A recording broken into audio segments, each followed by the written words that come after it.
Chapter 17. Just 2 weeks before, I found out she knew my name, and now I was loopy with love. I was floating. I floated up the white light that washed my sheets and slept on the moon. In school, I was a yellow balloon, smiling and lazy, floating above the classrooms. I felt a faint tug on my string. Far below, Kevin was calling, "You're in love, dude!" I merely smiled and rolled over and drifted dreamily out a window. This state lasted until lunch, when suddenly I became self-conscious. I was certain that everyone in school knew. They would be waiting for me, turning as I entered the lunchroom, staring. I was uncomfortable in the spotlight, always had been. I was happy to stay behind the camera and let Kevin take the bows out front. So I hid for those 35 minutes in the gym equipment room. I sat atop a rolled up wrestling mat, kicking a volleyball against the opposite wall. I had nothing to eat. I had intended to buy, but I wasn't hungry. After school, we found each other. Not that we had to look. She took Cinnamon from her bag and put him on her shoulder. "Shake paws with Leo, Cinnamon." Cinnamon and I shook paws. "Do you believe in enchanted places?" she said. "You're talking to me or the rat?" She smiled. She dazzled. "You!" "I don't know," I said. "I never thought about it." "I'm going to show you one." "What if I don't want to see it?" "You think you have a choice?"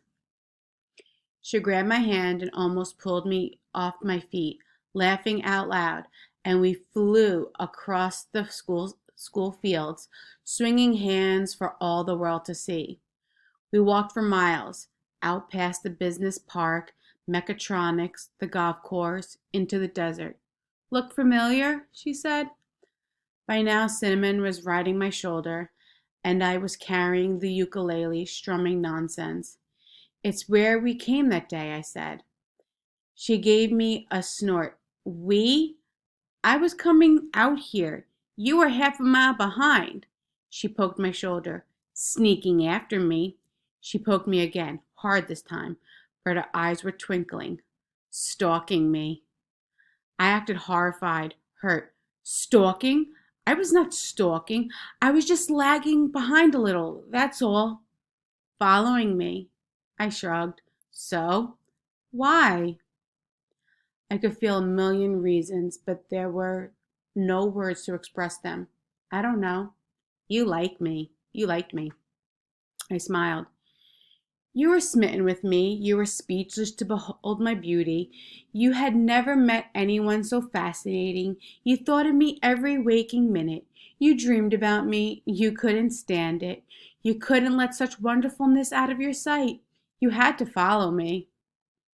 I turned to Cinnamon. He licked my nose. "Don't give yourself so much credit. It was your rat I was after."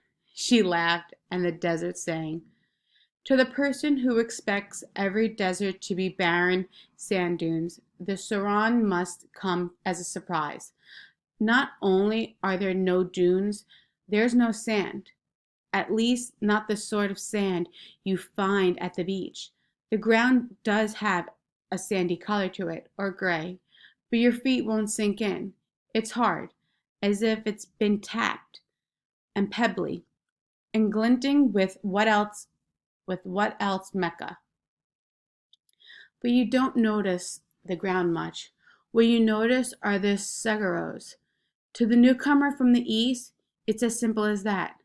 The desert seems to be a brown wasteland of dry, prickly scrub whose only purpose is to serve as a setting for the majestic seguros.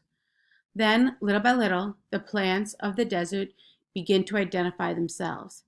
The porcupiney yucca, the beaver tail and prickly pear and barrel cacti, buckhorn and the staghorn and devil's fingers, the tall, sky-reaching tendrils of the octotillo. We walked a weaving line across the plant life, up and down washes of gullies, the micropas looming lavender in the distance. "When you turned and ran that day," she said, "I called after you." "You did?" I whispered. "Whispered? How'd you expect me to hear?" "I don't know," she said. I just thought you would. I strummed the uke. I squared my shoulders. Giving a rat ride approves the posture. You're shy, aren't you? She said. What makes you think that? She laughed. Were you embarrassed when I pulled you along after school today? All those kids looking? Nah. Are you lying? Yeah. She laughed. It seemed to be good at making her I seemed to be good at making her laugh.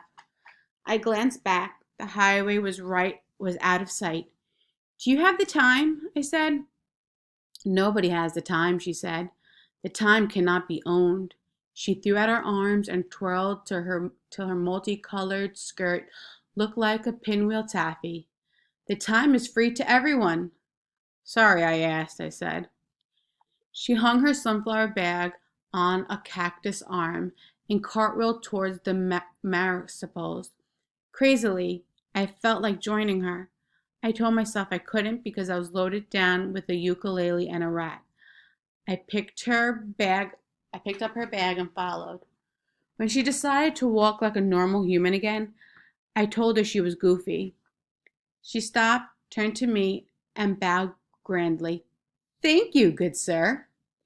Then she took my arm as if we were strolling down a promenade, and she said, Scream, Leo! Huh? Just throw your head back and let it out. Scream your ears off. Nobody will hear you. Why would I want to do that?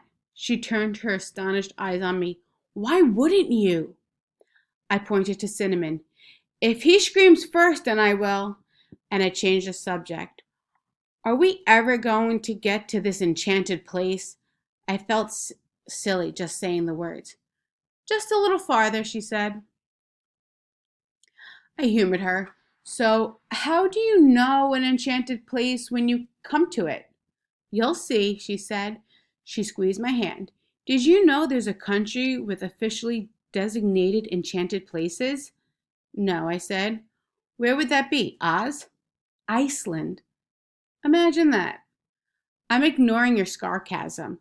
I think it would be neat if we had that here. You'd be walking or riding along, and there would be this stone marker with a brass plate. Enchanted Site, U.S. Department of Interior. We'd litter it up, I said. She stared at me, her smile gone. Would we? I felt bad, as if I had ruined something. Not really, I told her. Not if there's a don't be a litter bug sign. A minute later, she stopped. We're here. I looked around. The place couldn't have been more ordinary. The only notable presence was a tall, depilated cigarro, a bundle of sticks, and worse shaped than Archie's.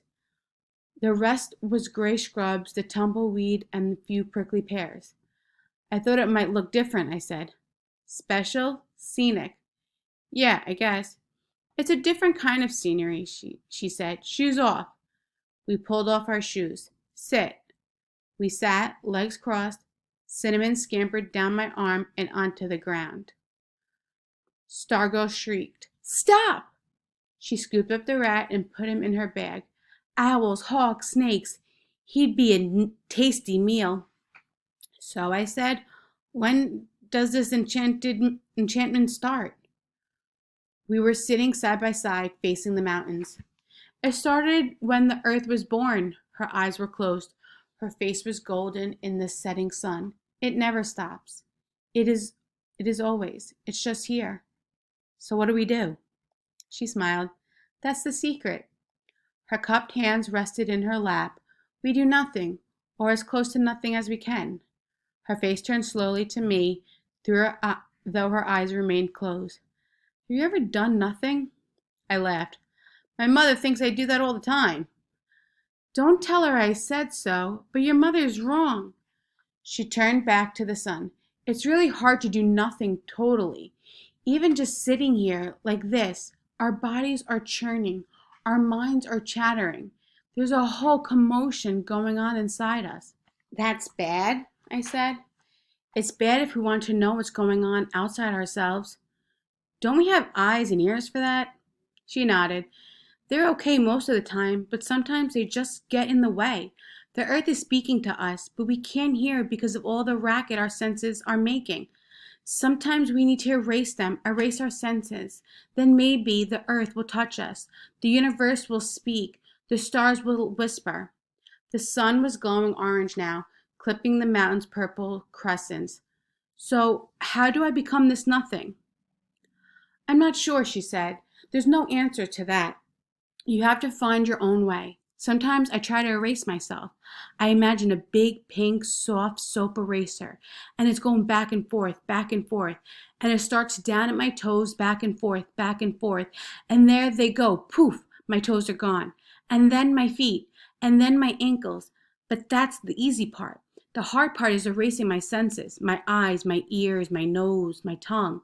And last goes my brain, my thoughts, memories, all the voices inside my head. That's the hardest, erasing my thoughts. She chuckled faintly. My pumpkin. And then, if I've done a good job, I'm erased. I'm gone. I'm nothing. And then the world is free to flow into me like water into an empty bowl. And, I said, and I see, I hear, but not with my eyes and ears. I'm not outside my world anymore. I'm not really inside it either. The thing is, there's no difference anymore between me and the universe. The boundary is gone. I am it, and it is me. I am a stone, a cactus thorn. I am rain. She smiled dreamily. I like that most of all, being rain. And am I the first one you brought out here? She didn't answer. She faced the mountains, bathed in sun syrup. Her face was still and peaceful as I've ever seen a face. Stargirl? Shh. That was the last sound either of us made for a long time. We sat side by side, lotus style, facing west. I closed my eyes. I tried to be perfectly still and promptly found out that she was right. I could immobilize my arms and legs, but inside me it was rush hour in downtown Phoenix. I had never been so aware of my breath and my heartbeat, not to mention other assorted grumbles and gurglings.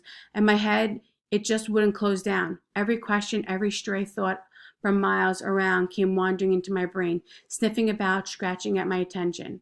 But I tried the eraser, but it wouldn't even wipe out the first toe. I tried to imagine I was sawdust blowing away with the wind, swallowed by a whale, dissolving away like Alka-Seltzer. Nothing worked. I could not make myself disappear. I peeked. I wasn't supposed to, but I did. Clearly she had erased herself. She was gone. She was serenity, her lips faintly smiling, her golden skin the glowing thread ends of her hair. She seemed to have been dipped in sunlight and set here to dry.